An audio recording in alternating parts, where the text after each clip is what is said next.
63. A nurse is caring for a client with continuous bladder irrigation. एक व्यक्ति में continuous bladder irrigation लगाया हुआ है.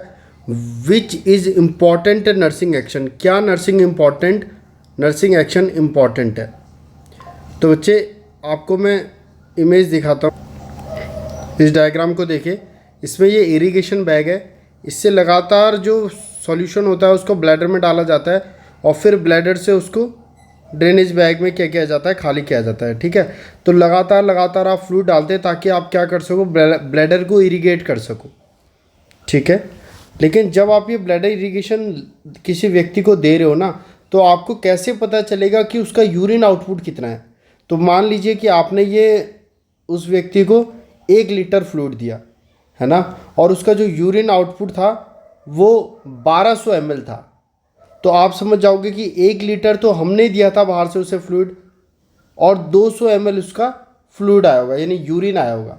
200 ml यूरिन और 1 लीटर हमने जो बाहर से दिया था वो रिटर्न आया होगा. तो 1200 ml में से 1 लीटर तो हमारा इरिगेशन सॉल्यूशन हो गया, इरिगेटिंग सॉल्यूशन, और 200 ml यूरिन. तो जब भी यूरिन का पता लगाना हो टोटल आउटपुट में से, तो हम क्या करेंगे, टोटल आउटपुट में से जितना हमने इरिगेशन के लिए सॉल्यूशन दिया उसको माइनस कर लेंगे, हमारे पास यूरिन आउटपुट निकल आएगा. और यही इस क्वेश्चन में बोल रहा है बच्चे को, अगर आप इरिगेंट फ्रॉम आउटपुट में से subtracting irrigant from output to determine urine volume. मान लीजिए आपने 1 लीटर उसको दिया है ना, और आपको जो टोटल आउटपुट बाहर बैग में, ड्रेनेज बैग में आपको 1200 ml प्राप्त हुआ है.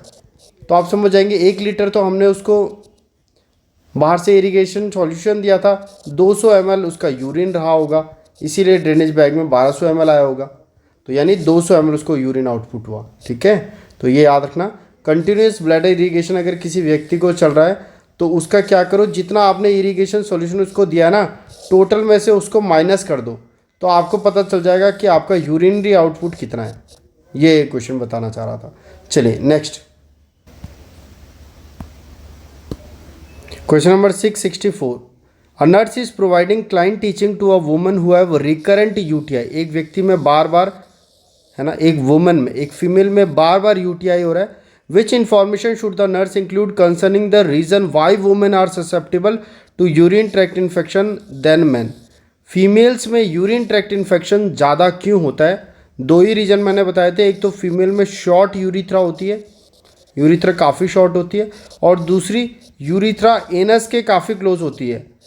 Close proximity is close to urethra to anus.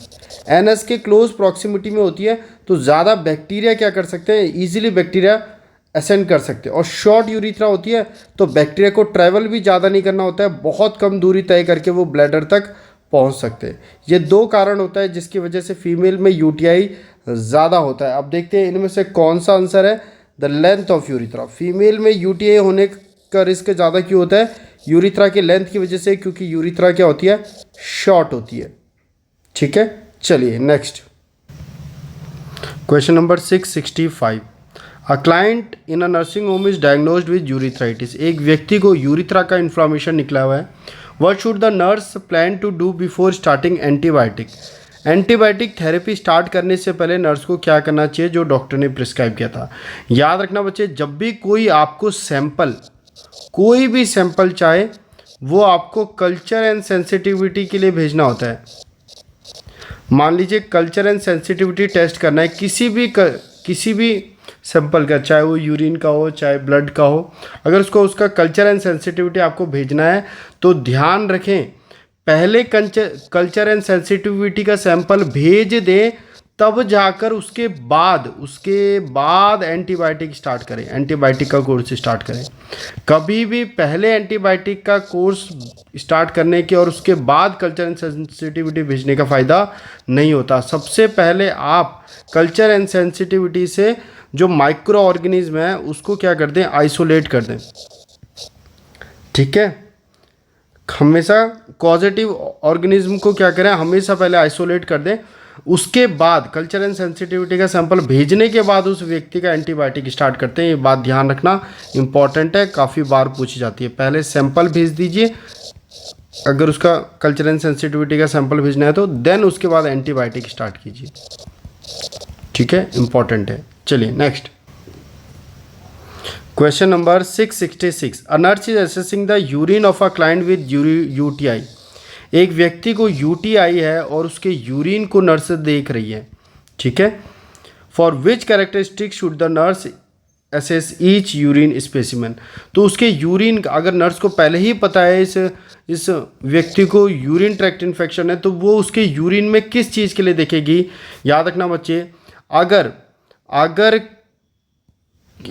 किसी व्यक्ति को यूटीआई होता है तो उसके यूरिन में आपको नज़र आता है इस तरीके का क्लाउडीनेस। क्या नज़र आता है? क्लाउडीनेस। तो कभी भी क्वेश्चन आए कि क्लाउडी यूरिन किस चीज़ को दर्शाता है, सीधा बता देना क्लाउडी यूरिन बताता है कि उस व्यक्ति को क्या है, यूरिन ट्रैक्ट इन्फेक्शन है। तो अगर हम जानते हैं कि क्लाउडी यूरिन यूटीआई को बताता है, तो जिस व्यक्ति को यूटीआई है हम उसके यूरिन को क्या देख लेंगे, हम देखेंगे क्लैरिटी है कि नहीं। अगर पूरा यूरिन क्लियर है तो समझ जाओ उसको यूटीआई नहीं है। लेकिन अगर उसके यूरिन में क्लाउडीनेस आपको नज़र आ रही है तो समझ जाओ उस व्यक्ति को यूटीआई है। तो यही क्वेश्चन था। एक व्यक्ति जिसे यूटीआई है, आप उसके यूरिन में किस चीज़ के लिए देखोगे? क्लैरिटी। अगर क्लैरिटी मौजूद है तो यूटीआई नहीं है, अगर क्लाउडी यूरिन है तो समझ जाओ यूटीआई है। ठीक है, तो हमेशा यूटीआई के व्यक्ति के पेशेंट के यूरिन को क्लैरिटी के लिए देखो, और क्लाउडी यूरिन यूटीआई को बताता है, ये ध्यान रखो। नेक्स्ट नाइट्रोफ्रुंटोइन। याद रखना बच्चे, नाइट्रोफ्रुंटोइन से पहला क्वेश्चन तो ये बनता है, क्वेश्चन तो बाद में देखेंगे, पहले इससे सुन लो। नाइट्रोफ्रुंटोइन ड्रग ऑफ चॉइस होती है यूरिन ट्रैक्ट इन्फेक्शन की। यूटीआई की ड्रग ऑफ चॉइस होती है नाइट्रोफ्रुंटोइन। दूसरा, नाइट्रोफ्रुंटोइन से ब्राउन कलर यूरिन होता है, ब्राउन कलर यूरिन। ये क्वेश्चन भी पूछता है वो कि ब्राउन कलर यूरिन किससे होता है? नाइट्रोफ्रुंटोइन। यूटीआई की ड्रग ऑफ चॉइस क्या है? नाइट्रोफ्रुंटोइन। नेक्स्ट, नाइट्रोफ्रुंटोइन 0.1 ग्राम प्रिस्क्राइब की गई है डॉक्टर द्वारा, और जो हमारे पास है वो 50 mg की है। तो बताओ कितनी टैबलेट देनी है। तो सबसे पहले 0.1 को किस में कन्वर्ट करेंगे? ग्राम में। तो ये मल्टीप्लाई करेंगे बाई 1000, तो ये कितना हो जाएगा? 100 mg, मिलीग्राम, सॉरी ग्राम से आपने मिलीग्राम में कन्वर्ट किया, तो ये कितना हो गया? 100 mg। अब देना कितना है? डिज़ायर 100 mg और have, desire multiply by have, हमारे पास कितना है? 50 mg। इसको कट करोगे 2, तो आंसर कितना आ जाएगा? 2 टैबलेट। फॉर्मूला क्या होता है जब भी डोज के वो कैलकुलेट करते हैं? Desire divided by have. कितनी देनी है, कितना देना है और कितना हमारे पास है, उन दोनों को डिवाइड करोगे, आंसर आ जाएगा। Next question number 668। A nurse is caring for a client with glomerulonephritis. एक व्यक्ति को ग्लोमेरुलनेफ्राइटिस है। What should the nurse instruct the client to do prevent recurrent attack. बार बार ग्लोमेरुलनेफ्राइटिस ना हो, इसके लिए नर्स किस चीज़ की सलाह देगी? मेरी बात सुनिए बच्चे। सबसे पहला क्वेश्चन, ग्लोमेरुलनेफ्राइटिस होता किससे है? Group A beta haemolytic streptococcal bacteria. Group A beta haemolytic streptococcal bacteria से होता है ग्लोमेरुलनेफ्राइटिस। पहला क्वेश्चन, ठीक है। सेकंड क्वेश्चन, ये क्या करता है? किसी भी व्यक्ति को पहले या तो गले का इन्फेक्शन करेगा या फिर उसके अंदर जो जीआई इन्फेक्शन है ना वो करेगा, जीआई का इन्फेक्शन करेगा। तो या तो यह सोर थ्रोट कराता है गले में, या फिर ये जीआई का इन्फेक्शन करता है, या तो ये रेस्पिरेटरी का इन्फेक्शन करेगा या फिर ये जीआई का इन्फेक्शन करेगा। अगर आप इसको ट्रीट नहीं करोगे तो उसके बाद धीरे धीरे ये किस चीज़ को लीड करता है? ग्लोमेरुलोनेफ्राइटिस। इसलिए क्वेश्चन याद रखना, किसी भी मरीज को ग्लोमेरुलोनेफ्राइटिस होने से पहले उसको हिस्ट्री में आप क्या पूछोगे? क्या आपको 2 हफ्ते पहले, 2 हफ्ते याद रखना, क्या आपको 2 हफ्ते पहले जीआई का इन्फेक्शन हुआ था? क्या आपको 2 हफ्ते पहले गले में खराश हुई थी?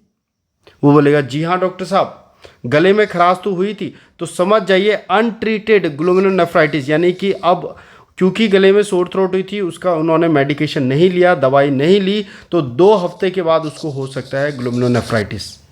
इसीलिए कई बार ये क्वेश्चन आता है कि एक माँ अपने बच्चे को लेके अस्पताल में आई है और कह रही है कि उस व्यक्ति को ये लक्षण आ रहे हैं, जैसे कोला कलर यूरिन आ रहा है। अब कोला कलर यूरिन पड़ते ही आप समझ जाओगे कि बच्चे को क्या हो रहा है, ग्लोमेरुलोनेफ्राइटिस हो रहा है। उसके बाद जब हम आगे माँ से पूछते हैं तो माँ बताती है कि बच्चे को 2 हफ्ते पहले सोर थ्रोट, गले में खराश हुई थी या फिर जीआई का इन्फेक्शन हुआ था। ठीक है, और कई बार ये इस तरीके से भी पूछता है कि बताओ डॉक्टर अब माँ से क्या पूछेगा, तो डॉक्टर माँ से क्या पूछेगा, क्या 2 हफ्ते पहले बच्चे को गले में खराश थी या जीआई इन्फेक्शन था, क्योंकि जीआई इन्फेक्शन और सोर थ्रोट के 2 हफ्ते के बाद व्यक्ति को क्या डेवलप हो सकता है, ग्लोमेरुलोनेफ्राइटिस हो सकता है। ठीक है, और याद रखना इसमें कोला कलर यूरिन देखने को मिलता है ग्लोमेरुलोनेफ्राइटिस में। तो ये 3-4 क्वेश्चन यहाँ से आते हैं, और किससे होता है, group A beta haemolytic streptococci से।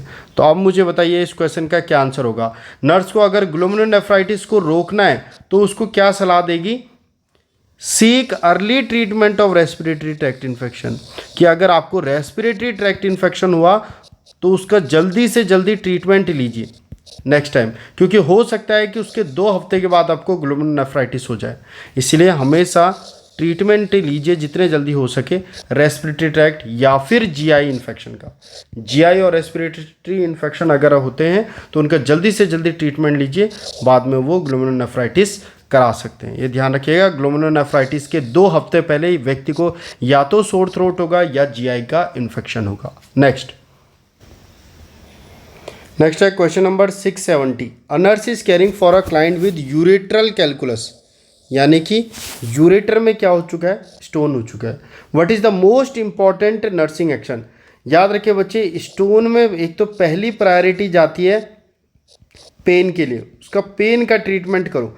जब भी किसी व्यक्ति को स्टोन होता है, चाहे कहीं का भी हो, पहली प्रायोरिटी नर्स की हमेशा क्या होगी, पेन। इसलिए एक तो उसको पेन के लिए एनाल्जेसिक दो।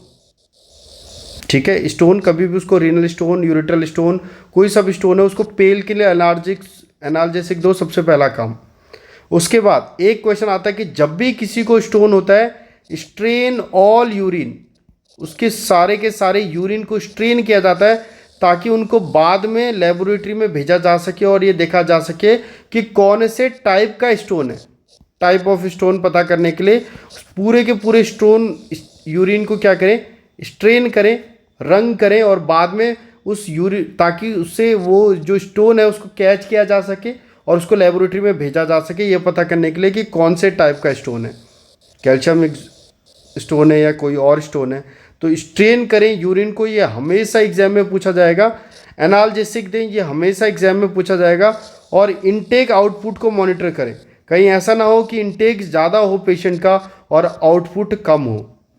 ठीक है, तो इनटेक आउटपुट देखें, पर ये इतना इंपॉर्टेंट नहीं है। सबसे इंपॉर्टेंट है स्ट्रेनिंग ऑल यूरिन। याद रखें, जब भी किसी का स्टोन होगा ना, ये ऑप्शन जरूर आपके पास एग्जाम में आएगा कि यूरिन को स्टेन करें, और यही सही उत्तर होता है। हर बार नॉट सेट में यही आता है। और या फिर वो पूछेगा एक व्यक्ति को स्टोन है, पहली प्रायोरिटी क्या जाएगी, उसके पेन को मैनेज करना, एनाल्जेसिक देना और स्ट्रेन करना पूरे यूरिन को, ताकि हम उस जो स्टोन है उसको कैच कर सके यूरिन से। ठीक है, और ये कह रहे हैं लिमिटिंग फ्लूइड एट नाइट, गलत है। नाइट में ज़्यादा पानी पिलाना होता है ताकि मॉर्निंग में जब व्यक्ति यूरिनेट करे तो उस प्रेशर के साथ जो स्मॉल स्टोन्स है वो बाहर आ जाएं। ठीक है, चलिए, तो याद रखिएगा straining all urine and administering analgesic and monitoring intake output. Next question number 671 important है, कई बार एग्जाम में आता है। A pathology report that client urinary calculus is composed of uric acid. एक पैथोलॉजी की रिपोर्ट में बताया जाता है कि किसी व्यक्ति का जिसको स्टोन है, उसके स्टोन को जब लेबोरेटरी में देखा गया तो ये पाया गया कि वह स्टोन यूरिक एसिड से बना हुआ है, यूरिक एसिड स्टोन है। तो आप बताइए कि उस व्यक्ति को कौन सी डाइट नहीं देंगे।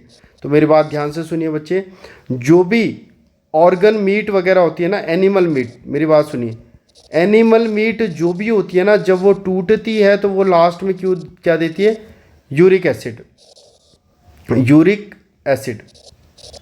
इसलिए ध्यान रखें, जिस व्यक्ति को यूरिक एसिड की वजह से स्टोन बनता है बार बार, उसको एनिमल मीट खाने को ना दें। ठीक है, तो हम उसे क्या बताएंगे, यूरिक एसिड स्टोन अगर बना हुआ है तो व्यक्ति को निम्नलिखित में से कौन सी डाइट अवॉइड करेंगे, ऑर्गन मीट, मीट मत खिलाओ क्योंकि वह यूरिक एसिड के लेवल को बढ़ाती है। मीट एक्सट्रैक्ट, तो मीट नहीं खाना होता है, एनिमल मीट नहीं खाना होता है। प्यूरिन रिच डाइट नहीं खानी होती है, प्यूरिन रिच डाइट ना खाएं, मीट ना खाएं क्योंकि आपका यूरिक एसिड बढ़ा हुआ है और यूरिक एसिड वाले व्यक्ति को एनिमल मीट या फिर प्यूरिन रिच डाइट नहीं खानी चाहिए, ये ध्यान रखेंगे। ठीक है, next question number 672, a lithotripsy to break up renal calculi is unsuccessful and a nephrolithotomy is performed. Which post-operative clinical indicators should the nurse report to the healthcare provider? ठीक है, एक व्यक्ति की लिथोट्रिप्सी करने की कोशिश की गई ताकि शॉक वेव का यूज़ करके उसके स्टोन को तोड़ के निकाला जा सके, पर वो अनसक्सेसफुल हो गया। बाद में हमने क्या करा, नेफ्रोलिथोटमी करी और उसके थ्रू हमने स्टोन को बाहर निकाल दिया। तो पोस्ट ऑपरेटिवली आपको एज अ नर्स क्या ध्यान में रखना चाहिए, आपको हमेशा ध्यान में रखना चाहिए, ये बातों मैं बता चुका हूँ, कई बार बता चुका हूँ कि यूरिन आउटपुट कम से कम 1 घंटे में 30 ml तो होना ही होना चाहिए, 30 ml पर आवर। 1 घंटे का यूरिन आउटपुट कम से कम 30 ml पर आवर होना चाहिए, ये नॉर्मल है। अगर इससे कम होता है तो आपको डॉक्टर को इन्फॉर्म करना है। तो अब मुझे बताइए इस चीज़ में आप सबसे पहले क्या करेंगे, अगर उसका ये तो आप किस चीज़ का ध्यान रखेंगे, यूरिन आउटपुट 20 से 30 ml पर आवर होना चाहिए और 30 ml पर आवर स्टैंडर्ड होता है, ये बात याद रखिएगा, ये नहीं भूलिएगा। 30 ml पर आवर 1 घंटे में आना ही चाहिए अडल्ट का यूरिन। ठीक है, चलिए मैं आपको लिथोट्रिप्सी दिखा देता हूँ किस तरीके से हम ब्रेक करते हैं स्टोन को। ये देखिए, ऐसे शॉक वेव का यूज़ करके स्टोन को ब्रेक किया जाता है छोटे छोटे पार्ट्स में और फिर स्टोन अपने आप रिमूव हो जाते हैं बाहर यूरिन के साथ। ये देखिए, शॉक वेव का यूज़ कर रहे हैं, स्टोन टूट रहा है और उसके बाद यूरेटर से बाहर, इसे कहते हैं लिथोट्रिप्सी। और नेफ्रोलिथोटमी क्या होता है, इस तरीके से इंसिजन मारा जाता है यहाँ पर फ्लैंक एरिया में और एक ट्यूब के रास्ते आप क्या करते हो, किडनी स्टोन्स को रिमूव करते हो, इसे कहते हैं नेफ्रोलिथोटमी। दोनों प्रोसीजर देख लीजिए, ये देखिए इस तरीके से एक ट्यूब डाला जाता है एंड देन फिर उसको रिमूव किया जाता है स्टोन को। क्वेश्चन नंबर 673, मुझे इस क्वेश्चन का सिर्फ कॉन्सेप्ट समझने की कोशिश करिएगा आप। ठीक है, client is admitted to emergency department reporting unbearable pain, व्यक्ति को बहुत ज़्यादा पेन हो रहा है स्टोन की वजह से। Client splinting abdomen and stated that I have excruciating hordes wave like pain on left side of my belly moving down to my groin and I feel like I am going to throw up, I can't stand. Client asked for the bed pan and voided 50 ml of pink tinged urine. इतना ज़्यादा pen patient को होता है, आप यकीन मानिए बच्चे, जिस व्यक्ति को स्टोन होता है ना, स्टोन का पेन अनबियरेबल होता है, बहुत ज़्यादा पेन होता है। इसीलिए मैं बता रहा हूँ कि पेशेंट को मॉर्फिन देते हैं हम, सोचिए एज एनाल्जेसिक उस व्यक्ति को जिसको स्टोन है। तो जिस भी व्यक्ति को स्टोन है उसमें पहली प्रायोरिटी जाएगी कि उसके पेन को कम करो, क्योंकि बहुत ज़्यादा पेन होता है स्टोन के व्यक्ति में।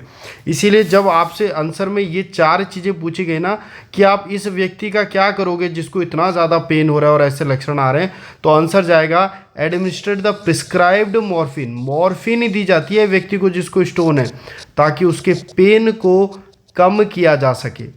ठीक है, तो पेन पहली प्रायोरिटी, फर्स्ट प्रायोरिटी होती है स्टोन के केस में, ये बात नहीं भूलिएगा। ठीक है, हालांकि स्ट्रेन ऑल यूरिन भी करेक्ट आंसर है। हमेशा जिसका स्टोन होता है हमने पढ़ा कि स्ट्रेन करते हैं यूरिन को, लेकिन ये यहाँ पर सेकंड प्रायोरिटी आ जाएगी, फर्स्ट प्रायोरिटी होगा पेन को मैनेज करना, इसलिए मॉर्फिन देने वाला ऑप्शन बिल्कुल करेक्ट है।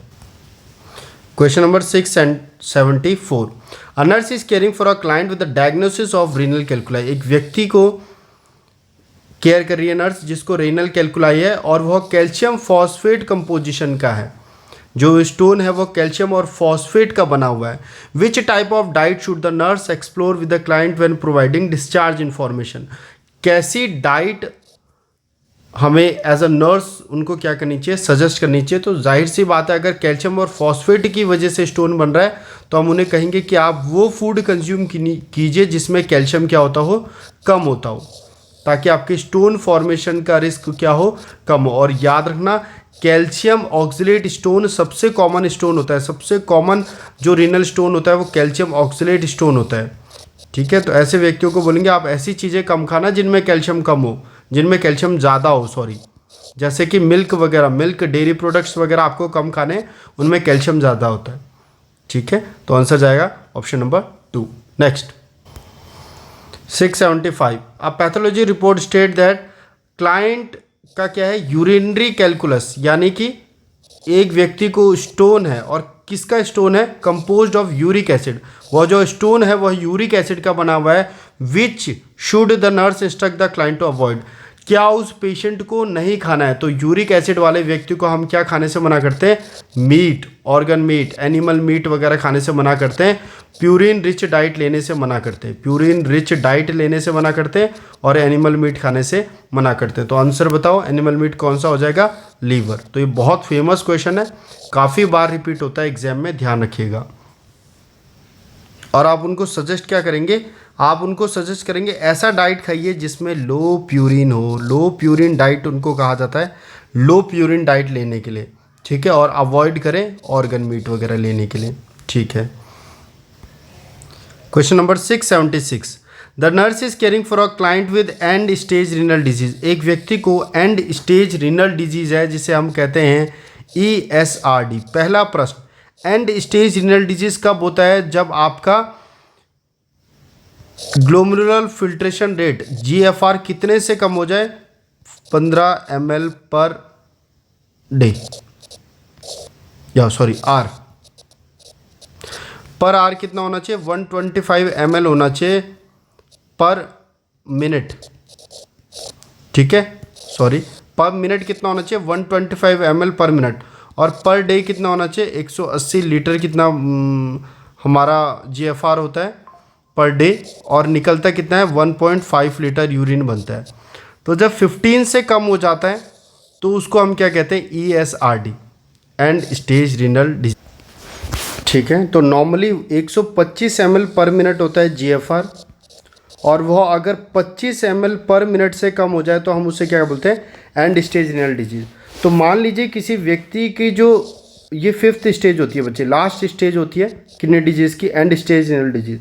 तो क्या क्या साइन एंड सिम्टम लक्षण हमें देखने को मिलेंगे व्यक्ति में, मेरी बात सुनिए। किडनी क्या करती है, यूरिन का फॉर्मेशन करती है जिससे कि पानी हमारे शरीर से बाहर जाता है। अगर किडनी खराब होगी तो बताइए क्या पानी हमारे शरीर से बाहर जा पाएगा बच्चे, क्या यूरिन के फॉर्मेशन में वाटर आउट हो पाएगा, नहीं। तो वाटर क्या करेगा, रिटेन करेगा, और जब पानी बॉडी में रिटेन करेगा तो हमारा ब्लड का जो वॉल्यूम है वो क्या कर जाएगा, बढ़ जाएगा, जिस वजह से व्यक्ति में हाइपरटेंशन देखने को मिलेगा। समझ रहे हो, क्योंकि किडनी खराब हो चुकी है तो पानी बाहर नहीं जा पा रहा है, जिसकी वजह से पानी हमारा इंट्रावास्कुलर वॉल्यूम बढ़ रहा है अंदर, जिसकी वजह से हाइपरटेंशन हो रहा है। दूसरा, जब किडनी नॉर्मल होती है तो वह किस चीज़ का निर्माण करती है, यहाँ देखिए। ठीक है, दूसरा, किडनी किन चीज़ों को बाहर निकालने का काम करती है, नाइट्रोजिनस वेस्ट। जो भी नाइट्रोजिनस वेस्ट होती हैं हमारी बॉडी की, उनको किडनी क्या करती है, रिमूव करती है। अगर किडनी खराब होगी तो क्या नाइट्रोजिनस वेस्ट बॉडी से बाहर होंगी, नहीं। और जब नाइट्रोजिनस वेस्ट बॉडी में बढ़ जाते हैं तो उसको हम कहते हैं एजोटीमिया। क्या कहते हैं, एजोटीमिया।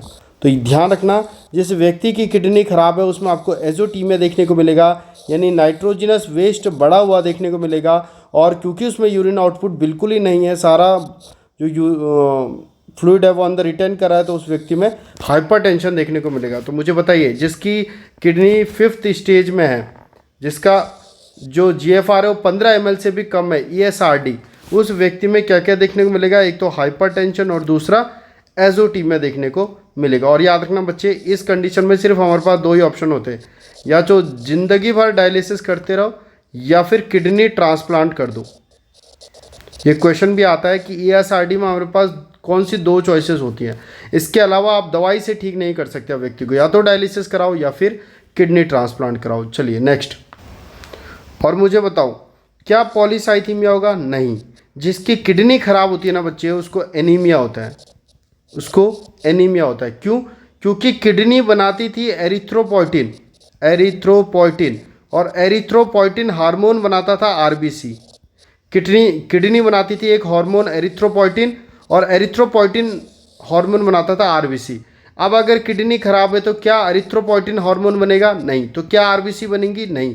उस पेशेंट को हो जाता है एनीमिया। ध्यान रखना, जिस व्यक्ति की किडनी खराब होती है उसे एनीमिया हो जाता है, ये बात ध्यान रखिएगा, क्योंकि नहीं बनता है एरिथ्रोपोइटिन, एरिथ्रोपोइटिन हार्मोन। इसलिए उसे बाहर से आईएम इंजेक्शन के थ्रू हम एरिथ्रोपोइटिन हार्मोन देते हैं बाद में। ठीक है, next question number 677। A client with heminephrectomy returns from post care unit, post anaesthetic care unit से सर्जरी के बाद जिसका हेमीनेफ्रेक्टमी किया गया है वो व्यक्ति वापस आता है, और उसको वापस आने के बाद अब क्या लगाया हुआ है? नेफ्रोस्टोमी ट्यूब लगाई हुई है और इनड्वेलिंग यूरिनरी कैथेटर लगाया हुआ है।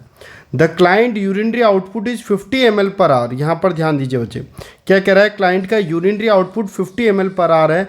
आप क्या करोगे? मैंने क्या बताया था? पर आवर कितना होना चाहिए? 30 ml पर आवर नॉर्मल होता है, और इस क्लाइंट का 50 ml पर आवर है, तो ये तो अच्छी बात है।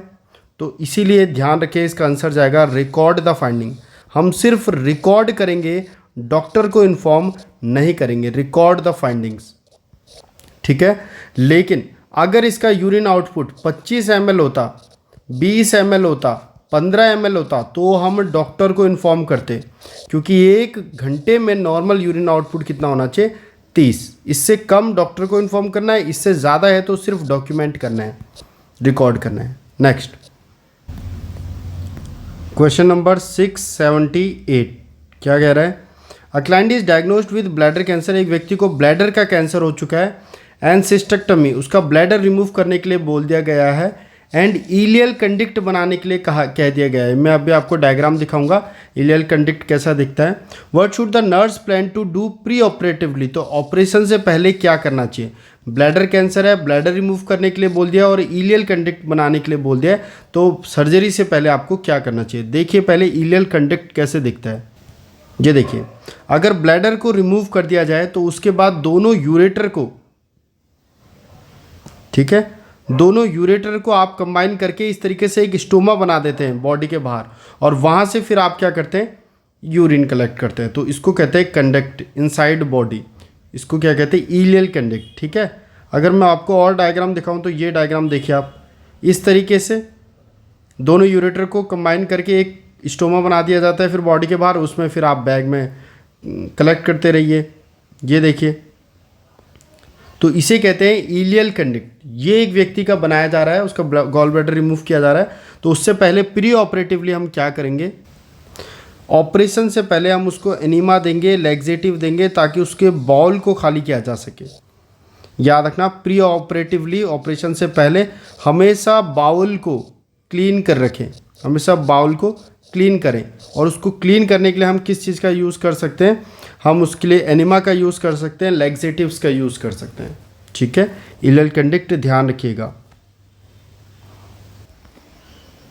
Question number 679। A nurse is caring for a client with surgical creation of conduct diversion. एक व्यक्ति में इलियल कंडक्ट बना हुआ है, जिसका मैंने अभी आपको इमेज शो किया। What is the major disadvantage of conduct diversion that the nurse should consider? क्या सबसे बड़ा डिसएडवांटेज या गलत चीज़ है इलियल कंडक्ट के साथ when caring for the client? ध्यान रखना बच्चे, जो इलियल कंडक्ट हमने बनाया था ना इस तरीके से दोनों यूरेटर को मिला के, उसमें यहाँ पर कोई भी वॉल्व नहीं होता है, जिसकी वजह से यूरिन कंटिन्यूसली क्या करता रहता है? ड्रिप करता रहता है। तो ये एक डिसएडवांटेज होता है, यानी कि urine continuously drain from it, urine continuously उसमें से ड्रेन करता रहता है, और ये एक डिसएडवांटेज होता है अगर किसी व्यक्ति को इलियल कंडक्ट बना हुआ है तो। ठीक है, ध्यान रखिएगा, लगातार यूरिन गिरता रहता है उसमें, क्योंकि यहाँ पे तो कोई वाल्व नहीं है ना। चलिए next question number 680। After nephrectomy a client arrives in the post anaesthetic care unit in supine position. यानी कि एक व्यक्ति का नेफ्रेक्टमी किया गया है, रीनल रिमूव किया गया है, किडनी रिमूव की गई है और अब वो पोस्ट एनेस्थेटिक केयर यूनिट में उसको लाया जाता है सुपाइन पोजीशन में। Which action should employed by a nurse to assess the client for sign of haemorrhage. आप उस व्यक्ति में साइन ऑफ हेमरेज कैसे देखेंगे? मान लीजिए ये पेशेंट ऐसे लेटा हुआ है सुपाइन पोजीशन में, पीछे फ्लैंक रीजन में किडनीज होती हैं, वो रिमूव किया गया है। तो बच्चे अगर वो रिमूव की है, तो अगर वहाँ की सर्जिकल ड्रेसिंग से ब्लीडिंग होगी तो ब्लीडिंग ग्रेविटी की वजह से नीचे आई होगी और नीचे क्या होगी? बेडशीट।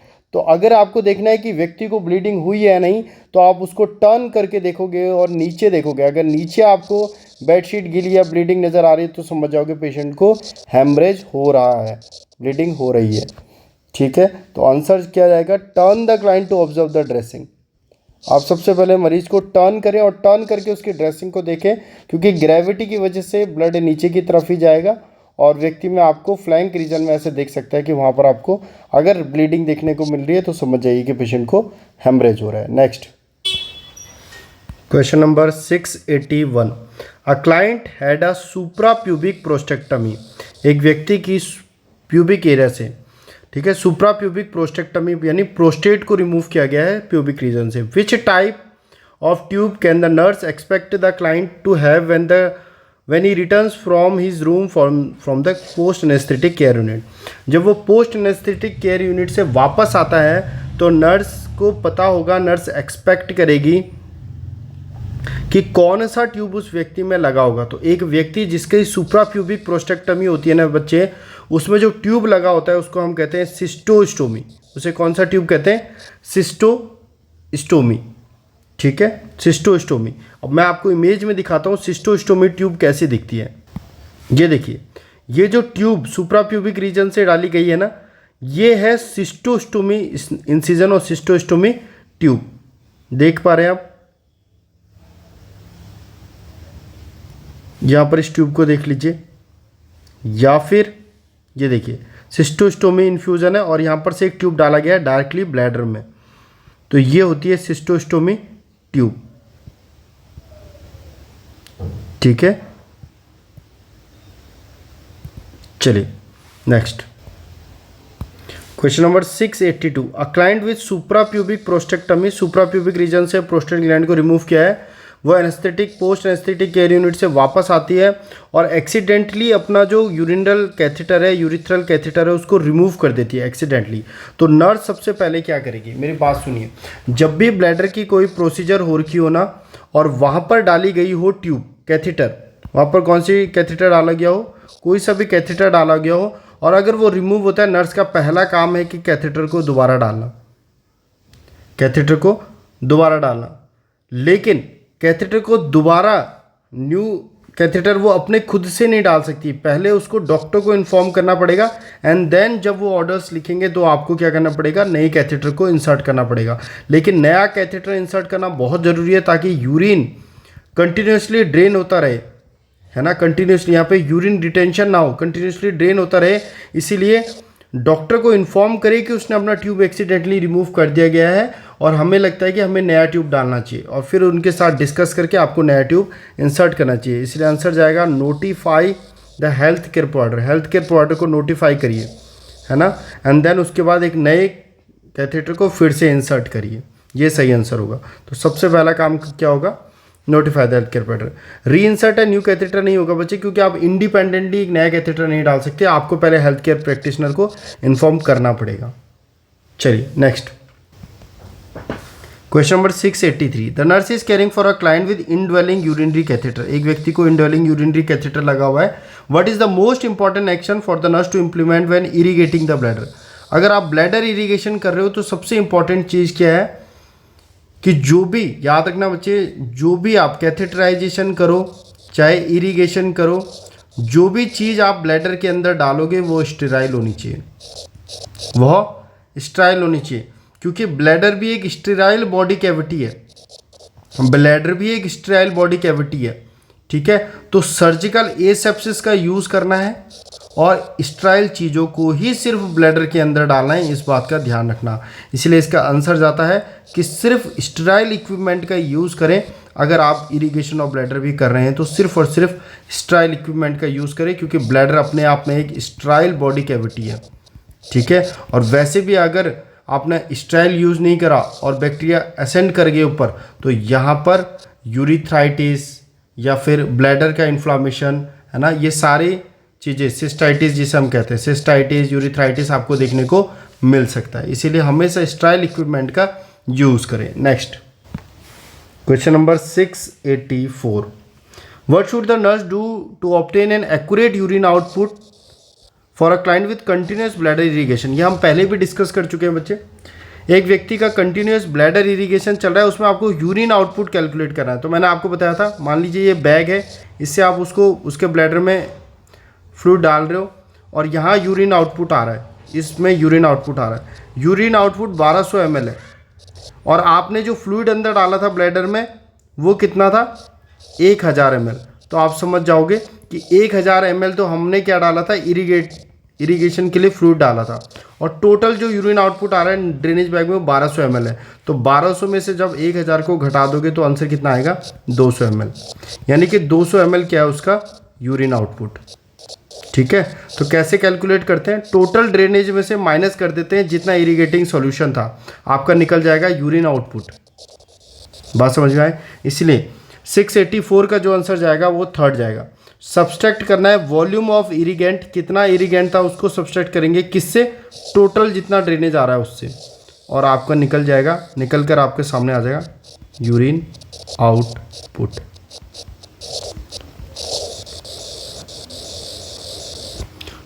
क्या करोगे, टोटल ड्रेनेज में से माइनस कर दोगे इरीगेंट को, आपका यूरिन आउटपुट निकल कर सामने आ जाएगा। Next 685, a nurse is assessing a client with diagnosis of kidney failure for clinical indicator of metabolic acidosis। ये कह रहा है एक व्यक्ति जिसकी किडनी खराब है, किडनी फेलियर है, उसको मेटाबॉलिक एसिडोसिस के लक्षणों के लिए नर्स देख रही है। What should the nurse conclude is the reason why metabolic acidosis develop with kidney failure. ये कह रहा है किडनी फेलियर के साथ मेटाबॉलिक एसिडोसिस क्यों होता है। मेरी बात सुनिए ध्यान से।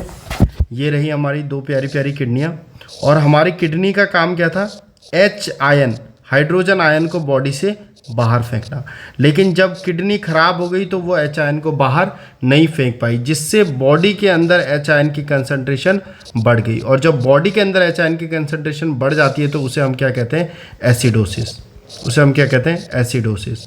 और क्योंकि मेटाबॉलिक कॉज है तो हम इसे कहेंगे मेटाबॉलिक एसिडोसिस, जिसमें आपको याद होगा कुस्मॉल्स रेस्पिरेशन देखने को मिलता है, कुस्मॉल्स रेस्पिरेशन याद रखना। तो मेटाबॉलिक एसिडोसिस होता है किडनियों के खराब होने की वजह से, सिंपल सा रीज़न है। ठीक है, तो आंसर क्या जाएगा, inability of the renal tubule to secrete hydrogen ion. एक तो वो हाइड्रोजन आयन को बाहर नहीं फेंक पा रही है, किडनी खराब हो गई है उस वजह से, और कंजर्व, रोक नहीं पा रही है बाइकार्बोनेट आयन को, बाइकार्बोनेट आयन को रोक नहीं पा रही है, और H आयन को बाहर निकालना था उनको निकाल नहीं पा रही है। इस दोनों वजह से शरीर में एसिड बढ़ रहा है, H आयन बढ़ रहा है, और जब भी H आयन बढ़ता है उसे हम क्या कहते हैं, एसिडोसिस। तो यही कारण है H आयन को बाहर ना निकाल पाना। इसीलिए तो आपने देखा होगा जिन व्यक्तियों की किडनी खराब होती है उनको सोडा बाइकार्ब नाम की दवाई चल रही होती है, सोडा बाइकार्बोनेट, नोडोसिस नाम से आपने देखी होगी, नोडोसिस नाम से पेशेंट की चलती है। क्यों, क्योंकि उन सब में ज़्यादातर में एसिडोसिस होता है। ठीक है, तो किडनी का खराब हो जाना मेटाबॉलिक एसिडोसिस करवाता है, और उसके लिए हम सोडा बाइकार्ब देते हैं क्योंकि वो H आयन को बाहर नहीं फेंक पाता है, जिसकी वजह से बॉडी में H आयन बढ़ जाते हैं। चलिए next question number 686, a nurse is caring for a client with acute kidney failure. एक व्यक्ति की किडनी फेल हो चुकी है और उसको कहा गया है कि आपको ऐसी डाइट लेनी है जिसमें प्रोटीन ना हो या कम हो, प्रोटीन कम हो। ठीक है, मैंने आपको बताया था लीवर डिजीज़ में प्रोटीन कितने से कम लेना होता है, 20 ग्राम से भी कम प्रोटीन लेना होता है। और किडनी डिजीज़ में, किडनी डिजीज़ अगर हो जाए किसी को तो 50 ग्राम से कम प्रोटीन लेना होता है। ये दोनों याद रखना, किडनी में 50 ग्राम से कम प्रोटीन लेंगे, लीवर डिजीज़ में 20 ग्राम से कम प्रोटीन लेंगे। ये क्वेश्चन डायरेक्टली भी पूछा जाता है। चलिए क्वेश्चन में बढ़ते हैं। एक व्यक्ति को किडनी फेलियर हो गया है, उसको कहा गया है कि आपको प्रोटीन रिस्ट्रिक्टेड डाइट में रहना है।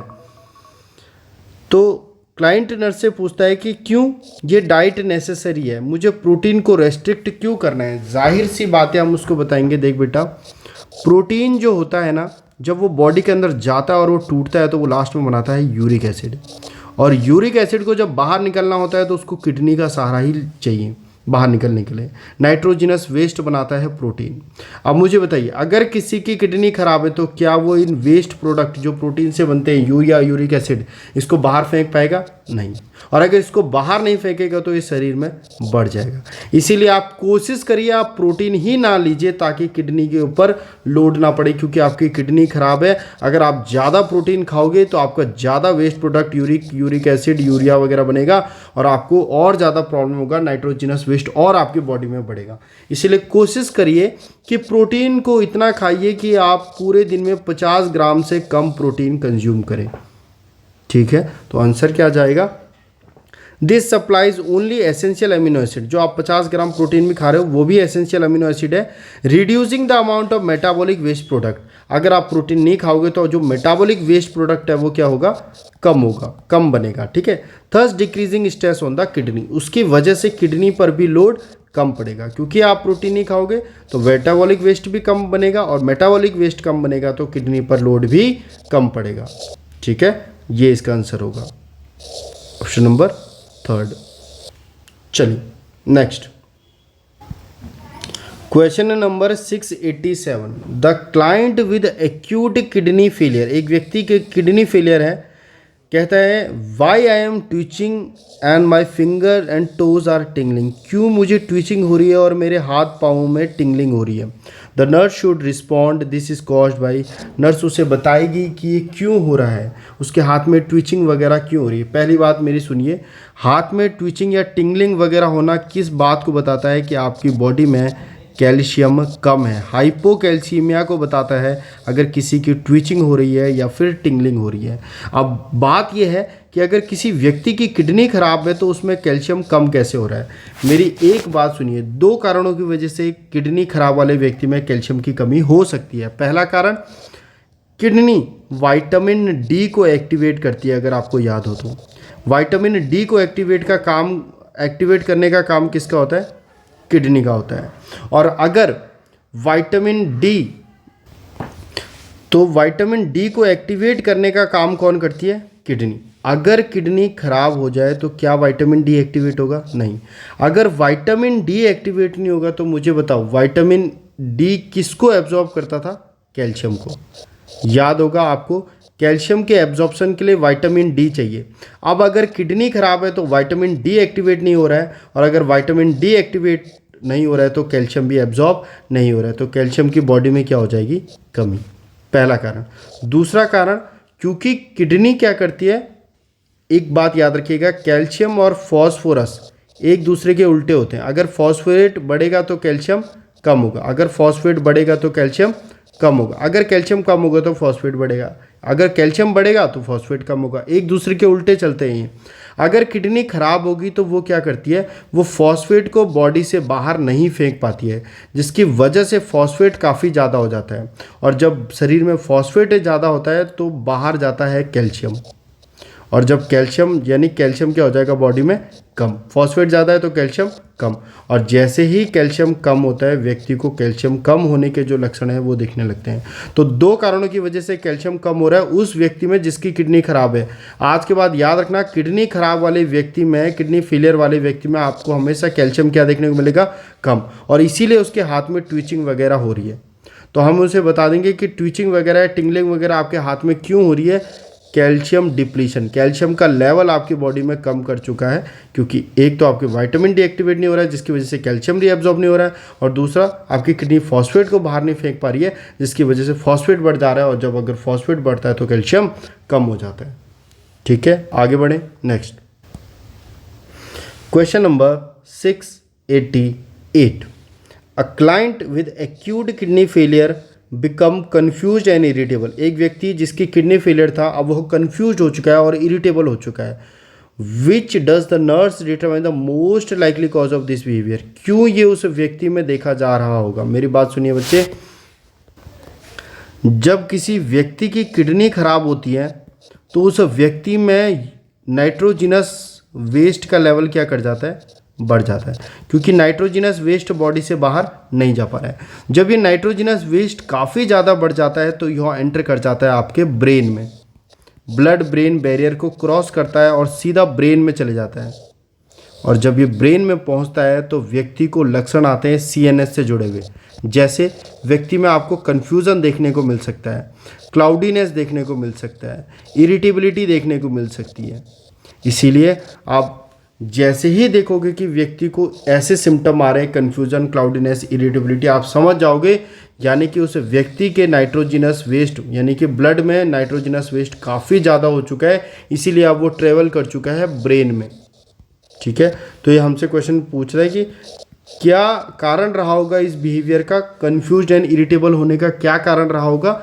And increase in blood urea nitrogen level, blood में यूरिया नाइट्रोजन का लेवल बढ़ जाने की वजह से वह ब्रेन में गया होगा और ब्रेन में ये लक्षण आए होंगे। नेक्स्ट चलिए, question number 689, a nurse is caring for a client with chronic kidney failure.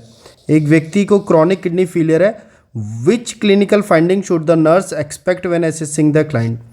कौन सी साइन एंड सिम्टम आप उस व्यक्ति में देखेंगे जिसमें किडनी फेलियर है। तो मैं आपको जनरली बता देता हूँ बच्चे, जब भी किसी व्यक्ति की किडनी फेल होती है ना, तो किडनी का काम होता है HN को बाहर निकालना। अगर किडनी खराब होगी तो क्या HN बाहर जाएगा? नहीं। तो HN बाहर नहीं जाएगा तो HN अंदर बढ़ जाएगा, तो इसीलिए उस व्यक्ति को सबसे पहले होगा एसिडोसिस। समझ में आया? हमेशा उस व्यक्ति को क्या देखने को मिलेगा? एसिडोसिस। दूसरी चीज़ मैंने आपको बताया, किडनी खराब होती है तो कैल्शियम कम हो जाता है, तो उस व्यक्ति में आपको देखने को मिलेगा हाइपोकैल्सीमिया। हाइपोकैल्सीमिया, कैल्शियम कम। मुझे बताओ, किडनी का काम था बॉडी में से पोटेशियम को बाहर फेंकना, क्या वो पोटेशियम को बाहर फेंक पाएगी? नहीं। अगर पोटेशियम को बाहर नहीं फेंक पाएगी तो पोटेशियम शरीर में बढ़ जाएगा, और पोटेशियम बढ़ने को कहते हैं हाइपरकैलीमिया।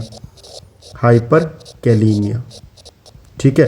किडनी का काम था फॉस्फेट को बॉडी से बाहर फेंकना, अगर वो फॉस्फेट को बाहर नहीं फेंक पाएगी तो क्या ब्लड में बढ़ जाएगा? जी हाँ, फॉस्फेट बढ़ जाएगा। तो व्यक्ति को जिसकी किडनी खराब है उसमें देखने को मिलेगा हाइपरफॉस्फेटीमिया। हाइपरफॉस्फेटीमिया, इसीलिए इसको फॉस्फेट बाइंडर्स दिए जाते हैं, याद रखना। जिसकी किडनी खराब है ना, उसको फॉस्फेट बाइंडर्स दिए जाते हैं दवाई। और फॉस्फेट बाइंडर से एक क्वेश्चन आता है, उसे हमेशा खाने के साथ देते हैं विद फूड। फॉस्फेट बाइंडर को हमेशा खाने के साथ दिया जाता है। तो अभी तक सुनो, HN को बाहर निकालना था, नहीं निकाल पाई, एसिडोसिस। कैल्शियम कम हो गया क्योंकि विटामिन डी को एक्टिवेट नहीं कर पाई, हाइपोकैल्सीमिया। पोटेशियम को बाहर निकालना था, नहीं निकाल पाई, हाइपरकैलीमिया। फॉस्फेट को बाहर निकालना था, नहीं निकाल पाई, हाइपरफॉस्फेटीमिया। ठीक है, और नेक्स्ट और क्या लक्षण देखने को मिल सकते हैं बताइए। अच्छा, क्या शरीर में सूजन होगी? एडिमा। जी हाँ, क्योंकि उसने यूरिन बाहर निकालना था लेकिन अब वो यूरिन फॉर्म नहीं कर रही है, सारा का सारा वाटर अंदर रिटेन कर रहा है, तो व्यक्ति में क्या देखने को मिल रहा है? एडिमा।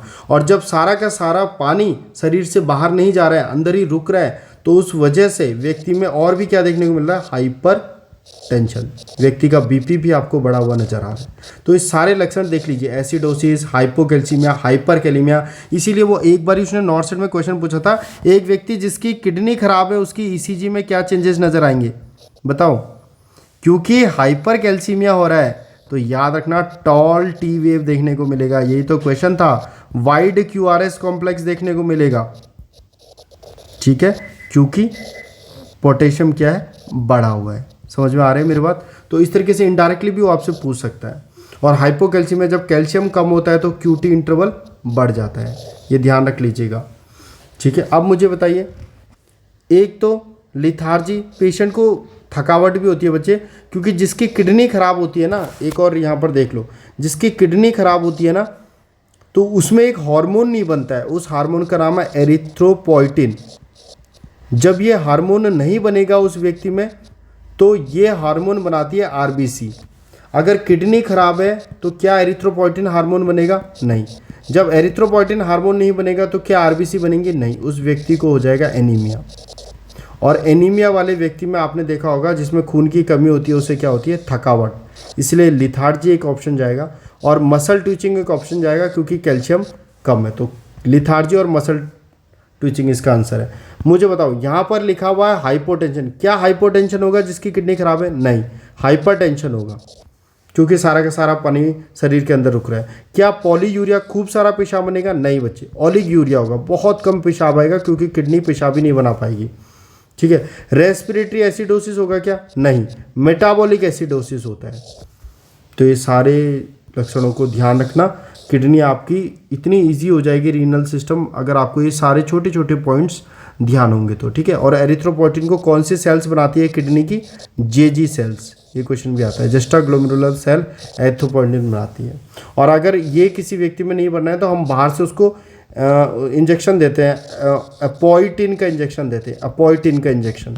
एरिथ्रोपोइटिन का जो बाहर से हम इंजेक्शन लगाते हैं ना, उसे अपोइटिन कहा जाता है। और वो आईएम लगता है और फिर वो ज़िंदगी भर लगता है। याद रखना, ज़िंदगी भर अपोइटिन का इंजेक्शन लगाते हैं क्योंकि वो एरिथ्रोपोइटिन नहीं बना पा रहा है। इसीलिए क्वेश्चन भी पूछा जाता है कि जिसकी किडनी खराब है उसको अपोइटिन का इंजेक्शन क्यों लगाया जाता है? एरिथ्रोपोइटिन का हार्मोन बने जिससे कि आरबीसी बढ़े। चलिए next question number 690। Student nurse is caring for a client with chronic kidney failure. एक व्यक्ति में क्रॉनिक किडनी फेलियर हो रखा है और उसको ट्रीट करें कंटिन्यूस एम्बुलेटरी पेरिटोनियल डायलिसिस। उस व्यक्ति के कंटिन्यूस एम्बुलेटरी पेरिटोनियल डायलिसिस चल रहा है। Which statement by the student nurse indicate to the primary nurse that the student nurse understand the purpose of this therapy.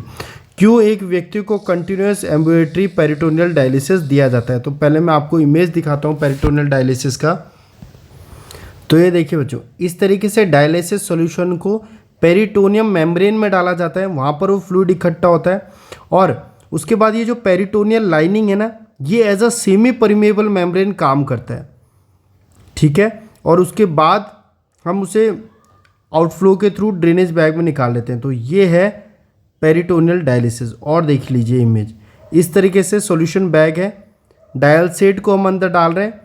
ठीक है। उसके बाद वहाँ से ब्लड से, क्योंकि वहाँ पर रिच ब्लड सप्लाई होती है तो ब्लड प्योरीफाई हो रहा है एंड देन उसको ड्रेनेज बैग में कलेक्ट कर ले रहे हैं। इसे कहते हैं पेरिटोनियल डायलिसिस। और इसमें ये जो पेरिटोनियल मेम्ब्रेन है ना, ये देख रहे हो आप पेरिटोनियल मेम्ब्रेन, ये peritoneal membrane as a semi permeable membrane इसमें काम में आती है।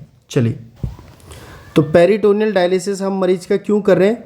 इसमें जो पेरिटोनियम की लेयर है जो मैंने आपको दिखाई, वो एक्ट करती है as a semi permeable membrane ताकि क्लियर कर सके बॉडी के टॉक्सिन्स वगैरह को। डायलिसिस में तो बॉडी में जो भी मेटाबॉलिक वेस्ट है, टॉक्सिन्स है, उनको क्लियर कर सके। और जो क्लियर होता है वो दो प्रोसेस से होता है, ऑस्मोसिस और डिफ्यूजन। तो डायलिसिस में क्या होता है, सेमी परमिएबल मेम्ब्रेन का यूज़ करके ऑस्मोसिस और डिफ्यूजन के थ्रू टॉक्सिन्स बॉडी से बाहर आते हैं। और पेरिटोनियल डायलिसिस में पेरिटोनियम मेम्ब्रेन जो होती है वो एक्ट करती है as a semi permeable membrane. Semi permeable membrane. एक बात मैं आपको टिप देता हूँ यहाँ पर, जो पेरिटोनियल डायलिसिस होता है ना बच्चे, उसमें डायलसेट हमेशा कैसा होना चाहिए? स्टेराइल होना चाहिए। क्योंकि वो आप स्टेराइल बॉडी कैविटी के अंदर डायलसेट डाल रहे हो, वो हमेशा स्टेराइल होना चाहिए। लेकिन जो आप नॉर्मल डायलिसिस करते हो ना, जिसे हम हीमोडायलिसिस कहते हैं, हीमोडायलिसिस जो नॉर्मल आप मशीन में डायलिसिस करते हो, उसमें अगर डायलसेट स्टेराइल नहीं है तो भी कोई दिक्कत नहीं है, काम चलेगा। क्योंकि बैक्टीरिया वगैरह का साइज इतना छोटा नहीं होता है कि वो हमारे ब्लड में एंटर कर जाए उस मशीन से। लेकिन अगर पेरिटोनियल डायलिसिस है तो डायलसेट हमेशा स्टेराइल होना चाहिए। क्वेश्चन बहुत बारी पूछा हुआ है उसने। पेरिटोनियल डायलिसिस में डायलसेट स्टेराइल होना चाहिए, हीमोडायलिसिस में अनस्टेराइल भी हुआ है, वैसे तो स्टेराइल होना चाहिए, लेकिन अगर स्टेराइल नहीं भी है तो भी चलेगा। ठीक है। Next question number 691। The nurse is evaluating a client understanding of peritoneal dialysis. Peritoneal dialysis के बारे में एक क्लाइंट से पूछा जा रहा है। Which information the client response indicate understanding of the purpose of procedure. Client क्या बताएगा जिससे कि हम समझेंगे कि वो पेरिटोनियल डायलिसिस के बारे में समझ चुका है। मेरी बात सुनिए, कई बारी वो आपको कंफ्यूज करेगा कि जो पेरिटोनियल डायलिसिस या डायलिसिस होता है ना, वो किडनी को रिप्लेस करते हैं। गलत बच्चे, कभी भी डायलिसिस किडनी को रिप्लेस नहीं करता है, वो सिर्फ उसका एक काम करता है। किडनी के कम से कम 10 काम होते हैं। एसिड बेस बैलेंस को बना के रखना, फ्लूइड बैलेंस को बना के रखना, और होम्योस्टेसिस वगैरह, और आरबीसी का प्रोडक्शन करना, है ना, कैल्शियम को एक्टिवेट करके कैल्शियम के लेवल को बढ़ाना, बहुत सारे काम होते हैं। मेटाबॉल वो नाइट्रोजनस वेस्ट को बॉडी से बाहर फेंकना। तो किडनी के तो बहुत सारे काम होते हैं। डायलिसिस तो उन सब काम में से सिर्फ एक काम कि भाई वेस्ट को बॉडी में से बाहर फेंकना है, वो कर रहा है, तो वो उसको रिप्लेस थोड़ी कर रहा है, वो तो सिर्फ वेस्ट को बाहर फेंक रहा है। इसलिए याद रखना, डायलिसिस किडनी को रिप्लेस नहीं करता है। इसलिए जो है ना रीस्टेब्लिश किडनी फंक्शन, ये गलत है। कई बच्चे इसको मार्क कर देते हैं। वो किडनी को रिप्लेस नहीं करता है, वो सिर्फ उसका एक काम करता है जो है वेस्ट रिमूवल का, जो है वेस्ट रिमूवल का। यानी आंसर क्या जाएगा? आंसर जाएगा remove toxin in addition to metabolic waste. Metabolic waste को ये क्या करता है? रिमूव करता है। ये उत्तर जाएगा पेरिटोनियल डायलिसिस। चलिए next question number 692। A nurse is caring for a client with diagnosis of chronic kidney failure. एक व्यक्ति की किडनी फेल हो चुकी है, who had just been told by the healthcare provider that hemodialysis necessary, और उसे कहा गया है कि अब इनका डायलिसिस करना जरूरी हो गया है। क्या लक्षण देखा होगा? Which clinical manifestation indicate need for dialysis? किस वजह से उस व्यक्ति का डायलिसिस किया जा रहा होगा? याद रखना बच्चे, मैंने आपको बताया था किडनी का काम होता है पोटेशियम को बॉडी से बाहर फेंकना। अगर किडनी खराब होगी तो पोटेशियम बॉडी से बाहर नहीं जाएगा, पोटेशियम बॉडी के अंदर बढ़ जाएगा, और जब पोटेशियम बॉडी के अंदर बढ़ता है तो व्यक्ति को हो जाता है हाइपरकैलेमिया। और पोटेशियम का बॉडी के अंदर बढ़ जाना बहुत ज़्यादा असर करता है हमारे हार्ट रिदम्स को। आप ये जानते होंगे, हार्ट के रिदम्स को बहुत अफेक्ट करता है। इसीलिए हाइपरकैलेमिया एक बहुत खतरनाक कंडीशन है। इसीलिए उस व्यक्ति में जिसमें पोटेशियम का लेवल बढ़ा हुआ है, हाइपरकैलेमिया है, ये एक डेफिनेटिव इंडिकेटिव होता है। ये क्वेश्चन भी पूछा जाता है, डेफिनेटिव इंडिकेशन, यानी किस चीज़ को आप देखते ही बोल दोगे कि इसका तो डायलिसिस करना बहुत ज़रूरी है, इसका वेस्ट निकालना बहुत ज़रूरी है। जिस व्यक्ति का पोटेशियम बढ़ा हुआ है, यही एक डेफिनेटिव इंडिकेशन होता है। देखते ही आप पहचान जाएंगे कि नहीं, इसका तो आप हीमोडायलिसिस कराइए। व्यक्ति का पोटेशियम बहुत बढ़ा हुआ है, हो सकता है पोटेशियम बढ़ने की वजह से हार्ट रिदम में बहुत सारे effect, alt wave, ECG changes, ये सारे बहुत सारे असर पड़ते हैं। इसीलिए पेशेंट को एकदम से हीमोडायलिसिस कराइए जल्दी जल्दी। ठीक है, तो आंसर क्या जाएगा? एक क्या लक्षण देखकर उसको हीमोडायलिसिस के लिए बोला होगा डॉक्टर ने? उसका आया होगा हाइपरकैलेमिया, पोटेशियम बढ़ा हुआ नजर आया होगा और डॉक्टर ने एकदम से बोला होगा कि इसे जल्दी से शिफ्ट कीजिए और हीमोडायलिसिस करवाइए, पोटेशियम के लेवल को कम करवाइए। चलिए next question number 693। When receiving haemodialysis the complication of removal of too much sodium में अकर। एक व्यक्ति जिसमें हीमोडायलिसिस करा रहे हैं उसमें बहुत ज़्यादा सोडियम लॉस हो गया है बॉडी से हीमोडायलिसिस के वजह से। For which sign and symptom should the nurse associated with hyponatraemia. जिस व्यक्ति में सोडियम बहुत कम हो जाता है, हाइपोनेट्रीमिया हो जाता है, उनमें किन लक्षणों के लिए नर्स देखेगी पेशेंट को? Should the nurse assess the client. याद रखिएगा, दो ही इसमें लक्षण उनमें नज़र आ सकते हैं, एक तो मसल क्रैम्प और एक एक्सट्रीम फटीग। सोडियम याद रखना एक्स्ट्रा सेलुलर, पोटेशियम के बाहर सेल के बाहर मोस्ट अबंडेंट कैटायन, सबसे अबंडेंट कैटायन एक्स्ट्रा सेलुलर में कौन सा होता है? ये क्वेश्चन भी आता है। एक्स्ट्रा सेलुलर में सबसे अबंडेंट कैटायन कौन सा होता है? सोडियम, और अंदर पोटेशियम। तो जब सोडियम इतनी ज़्यादा अमाउंट में होता है एक्स्ट्रा सेलुलर स्पेस में, तो जब भी सोडियम का लॉस होता है पेशेंट में मसल क्रैम्प, कन्फ्यूज़न, क्या क्या नज़र आता है? पेशेंट बहुत ही कन्फ्यूज़न में नज़र आएगा, बहुत ही थका हुआ नज़र आएगा, पेशेंट का काफ़ी हेडेक होता है, पेशेंट में काफ़ी मसल क्रैम्प आते हैं। ये याद रखना, मसल क्रैम्प्स आते हैं, कन्फ्यूज़न होगा, लिथार्जी होगा, तो यही देखने को मिलेगा। मसल क्रैम्प और बहुत ज़्यादा थकावट या फटीग पेशेंट में नज़र आएगी सोडियम कम होने की वजह से। चलिए next question number 694। A nurse is caring for a client with and stage renal disease. मैंने क्या बताया था? ESRD कब होता है? जब 15 ml पर मिनट से भी कम हो जाता है GFR। ये बात याद रखिएगा, ये क्वेश्चन डायरेक्टली आता है। ठीक है, एक व्यक्ति को एंड स्टेज रीनल डिजीज है, who have mature AV fistula, उस व्यक्ति के AV फिस्टुला बना हुआ है। What nursing action should the, अब ये क्वेश्चन न जाने कितनी बार एग्जाम में आया हुआ है कि AV फिस्टुला के साथ आपको क्या करना है? AV फिस्टुला है ना, तो उसमें AB याद रखना आपको, अभिषेक बच्चन, यानी ऑस्कल्टेट करेंगे हमेशा ब्रूट को और पाल्पेट करेंगे हमेशा थ्रिल को। जिसका भी AV फिस्टुला बना है, मैं आपको इमेज दिखा दूंगा, जिसका भी AV फिस्टुला बना है उसमें हमेशा ऑस्कल्टेट करो AV फिस्टुला को ब्रूट के लिए और पाल्पेट करो थ्रिल के लिए, और हमेशा उसकी पेटेंसी को चेक करो। ये 3 मेन काम है, ऑस्कल्टेट करो ब्रूट को, पाल्पेट करो थ्रिल को, है ना, और पेटेंसी को चेक करो। आइए देखते हैं एवी फिस्टुला।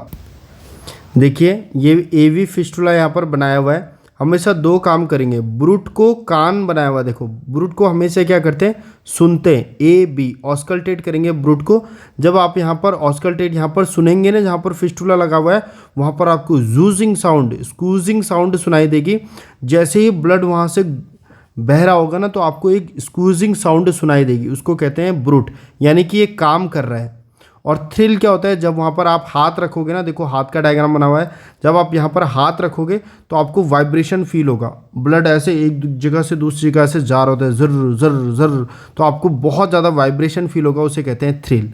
तो जब भी एवी फिस्टुला लगा हो, हमेशा ऑस्कल्टेट करेंगे ब्रूट को, पाल्पेट करेंगे थ्रिल को, ये ध्यान रखना, ठीक है। ये देखिए ये एवी फिस्टुला बना रखा है आर्टरी और वेन को जोड़ के, ठीक है। तो स्वीजिंग साउंड आती है, उसको ब्रूट कहते हैं, और वाइब्रेशन के लिए थ्रिल को पाल्पेट करते हैं। चलिए तो आंसर क्या हो जाएगा, जब भी एवी फिस्टुला लगा हुआ है ऑस्कल्टेट फॉर ब्रूट, बिल्कुल सही है, ए बी ऑस्कल्टेट करेंगे ब्रूट, पाल्पेट करेंगे थ्रिल, और उसको इरिगेट करके देखेंगे, मेंटेन पेटेंसी के लिए सलाइन से इरिगेशन करेंगे। तो 694 का 1 2 गलत। पेटेंसी को देखेंगे, मैंने ये नहीं पढ़ा सलाइन से, पेटेंसी को देखेंगे, पेटेंसी को तो देखते हैं लेकिन इरिगेट विद सलाइन ये गलत लिखा हुआ है, ये नहीं करेंगे, सलाइन से इरिगेट नहीं करते, सिर्फ पेटेंसी को चेक करते हैं, ये तो सही था। लेकिन ऑप्शन नंबर 3 गलत होता है बच्चे, इरिगेट नहीं करते हैं। Avoid drawing blood from the affected extremity, और जिस हाथ में आपके एवी फिस्टुला बना होता है ना, उससे कभी भी ब्लड सैंपल नहीं लेते हैं, ये बात ध्यान रखना, ब्लड सैंपल नहीं लेते। तो ये सही आंसर है, 1 2 और 4 इसका करेक्ट आंसर हो जाएगा, ठीक है। Next question number 695, a client to have haemodialysis, एक व्यक्ति का हीमोडायलिसिस होने जा रहा है, what must the nurse do before this treatment. याद रखना बच्चे, अगर किसी व्यक्ति का हीमोडायलिसिस हो रहा है ना, उससे पहले भी उसका वजन लो, और हीमोडायलिसिस के बाद में भी उसका वजन लो, उससे पहले भी उसके वाइटल्स चेक करो, और हीमोडायलिसिस के बाद भी उसका वाइटल्स चेक करो, ये बात ध्यान रखना। हमेशा वेट चेक करते हैं पहले भी और बाद में भी। तो आंसर क्या जाएगा इसका, ताकि आपको पता चल जाए हीमोडायलिसिस के दौरान कितना पानी लॉस हुआ है। मान लीजिए पहले उसका वजन 52 kg था, और जब वो हीमोडायलिसिस के बाद आया तो उसका वजन 50 kg है, तो आप समझ जाओगे कि 2 kg कम हुआ है, यानी कि 2 लीटर पानी बाहर गया है, समझ गए। तो ये जानने के लिए कि कितना पानी बाहर गया है, हम उसका हमेशा वजन तोलते हैं, हीमोडायलिसिस से पहले भी और हीमोडायलिसिस के बाद भी। तो 695 का आंसर क्या जाएगा, weight the client to establish a baseline for later comparison. अभी उसका वेट ले लो ताकि आपको बेस लाइन पता चल जाए, बाद में कंपेयर करना कि पहले कितना था अब कितना है, तो कितना पानी बाहर गया है, ठीक है। तो weight the client to establish a baseline for later comparison, यही इसका उत्तर जाएगा। हीमोडायलिसिस से पहले और बाद दोनों टाइम वेट लें। नेक्स्ट क्वेश्चन नंबर 696, बहुत फेमस क्वेश्चन है। ये कह रहा है कि एक व्यक्ति के पेरिटोनियल डायलिसिस हो रहा है, और जब पेरिटोनियल डायलिसिस में ऊपर से हम डायलसेट डालते हैं पेरिटोनियल मेम्ब्रेन में, और उसके बाद हम उसको बाहर निकालते हैं ड्रेनेज बैग में। ये कह रहा है कि उसका जो nurse observe that drainage from the dialysate from peritoneal cavity has ceased. ये जो ड्रेनेज आ रहा था ना नीचे, अब ये रुक गया है, नहीं आ रहा है, तो आप क्या करोगे एज ए नर्स। याद रखना, बहुत फेमस क्वेश्चन है। जब भी ये ड्रेनेज नहीं आता है ना, हम क्या करते हैं, पेशेंट को साइड टू साइड टर्न करते हैं। पेशेंट को साइड टू साइड टर्न करना है, उसके बाद हो सकता है कहीं से ये दबा हुआ हो, तो उसके बाद ये पेशेंट का क्या हो जाएगा, ड्रेनेज आना स्टार्ट हो जाएगा, ड्रेनेज आना स्टार्ट हो जाएगा, ठीक है। तो 696 का आंसर जाएगा सेकंड। टर्निंग करेंगे पेशेंट को साइड बाय साइड, पोजीशन को चेंज करेंगे, ठीक है। अगर ट्यूब कहीं ऑब्स्ट्रक्शन है उससे वो ठीक हो जाएगी और ड्रेनेज आने लग जाएगा। बहुत फेमस क्वेश्चन है, बहुत इंपॉर्टेंट क्वेश्चन भी है। अगर डायलसेट का ड्रेनेज ना आए तो पेशेंट को साइड टू साइड टर्न करें। क्वेश्चन नंबर 697, 697 क्या कह रहा है, अ client with invasive carcinoma of bladder, bladder का कैंसर है, उसको रेडिएशन थेरेपी दे रहे हैं, उसको रेडिएशन दे रहे हैं लोअर एब्डोमेन में, एंड किस लिए, ताकि ट्यूमर श्रिंक हो जाए, ठीक है। तो a client with invasive carcinoma of bladder receiving radiation to lower abdomen in an attempt to shrink the tumour before surgery, surgery से पहले ट्यूमर को श्रिंक करने के लिए। What should the nurse do considering side effect of radiation, क्या side effect देखा जा सकता है रेडिएशन का, ठीक है। तो आंसर एकमात्र जाएगा, आप ऑब्जर्व करोगे faeces presence of blood, observe faeces for the presence of blood, क्योंकि उसके एब्डोमेन में, एब्डोमेन रीजन में क्या चल रही है, रेडिएशन थेरेपी चल रही है ना, तो उसका जो म्यूकोजा है ना अंदर, वो म्यूकोजा बच्चे रेडिएशन की वजह से डैमेज हो सकता है, और जब वो डैमेज होगा तो उधर से क्या होगी, ब्लीडिंग, उधर से क्या होगी, ब्लीडिंग, ठीक है। इसलिए हमेशा उसके स्टूल को देखो कहीं उसमें ब्लड तो नहीं आ रहा है, क्योंकि उसके एब्डोमिनल रीजन में रेडिएशन चला है, उसकी वजह से अंदर की जो एब्डोमेन की जो इंटेस्टाइन की जो म्यूकोजा है वो डैमेज हो सकती है ना, और जब बाउल की म्यूकोजा डैमेज होती है तो उससे ब्लीडिंग हो सकती है। नेक्स्ट और लास्ट क्वेश्चन यूरिनरी का 698 during post operative period after surgery from kidney transplant the client creatinine level is 3.1। बच्चे नॉर्मल क्रेट का लेवल कितना होता है, 0.6 से 1.2, इसमें कितना है 3.1, काफ़ी ज़्यादा है। What should the nurse do first in response to the laboratory result, nurse को सबसे पहले क्या करना चाहिए, आप देखिए क्रेटिनिन अगर इस व्यक्ति में बढ़ा हुआ है, क्योंकि क्रेटिनिन 0.6 से 1.2 होना चाहिए, ये क्वेश्चन भी आता है, और इसका 3.1 है। अब आप क्या देखो, इसका यूरिन आउटपुट देखो, अगर इसका क्रेटिनिन बढ़ा हुआ है, क्रेट बढ़ा हुआ है और यूरिन आउटपुट कम है, अगर ये दोनों चीज़ आपको पता चल गई तब जाकर आप डॉक्टर को बताओ, एक चीज़ में मत बताओ। अगर सिर्फ क्रेटिनिन बढ़ा हुआ है तो हो सकता है किसी और वजह से क्रेटिनिन बढ़ा हो, क्या पता पेशेंट जिम जाता हो, वहाँ पर वो क्रेटिनिन कंज्यूम करता हो, जिम में काफ़ी लोग क्रेटिनिन खाते हैं, इसीलिए दोनों चीज़ देखो, एक तो क्रेटिनिन बढ़ा हुआ है और यूरिन आउटपुट कम है, तो समझ जाओ किडनी डैमेज है, डॉक्टर को इन्फॉर्म करो, क्योंकि जब भी किडनी डैमेज होती है सबसे पहले बॉडी में किसका लेवल बढ़ता है, क्रेटिनिन का। इसलिए क्रेटिनिन क्या होता है, indicator of kidney function, kidney कैसा काम कर रही है इसका इंडिकेटर कौन होता है, क्रेटिनिन, याद रखना। और लीवर का क्या होता है, बिलीरुबिन, और किडनी का क्रेटिनिन। तो क्रेटिनिन भी बढ़ा हुआ है, यूरिन आउटपुट भी बहुत कम आ रहा है, सीधा जाके डॉक्टर को बताओ। तो assess for decrease urine output, और अगर आप देखोगे ये भी बढ़ा हुआ है और यूरिन आउटपुट भी आपने देखा कम है, तब जाकर डॉक्टर को इन्फॉर्म करो। तो इसी के साथ आपकी रीनल सिस्टम क्या होता है बच्चे यहाँ पर ख़त्म होता है, और उसके बाद अब हम इन्फेक्शियस डिजीज़ नेक्स्ट स्लाइड से पढ़ेंगे। चलिए, थैंक यू।